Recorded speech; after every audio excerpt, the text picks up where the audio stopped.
Evening. This is my homemade air conditioner powered by an elliptical machine. This is what we've got going on. We've got the belt from the elliptical machine tied to a alternator. And on this alternator we've got a charge wire, a positive wire, and a negative wire. The positive wire right here is leading to a switch, so I can control when it's charging, when it's not. And then the rest of the wire goes up into the positive terminal on a battery. The negative wire down here goes out and to the negative terminal on the battery. And lastly, this charge wire also goes to the positive wire on the battery next to the positive wire. This will allow the battery to magnify the magnets inside of the alternator, which will then allow the alternator to generate electricity and charge the battery.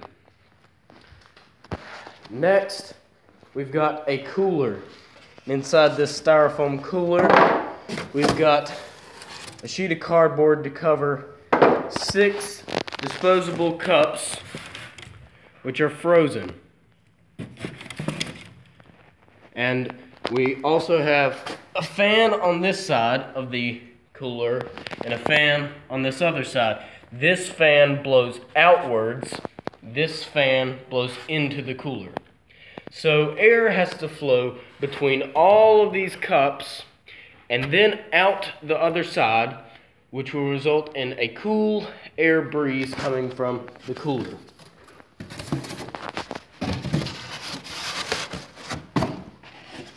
The piece of cardboard traps the air underneath it so that it spends more time under there between all of the disposable frozen cups. And this cooler is powered by that battery, which is charged by the alternator.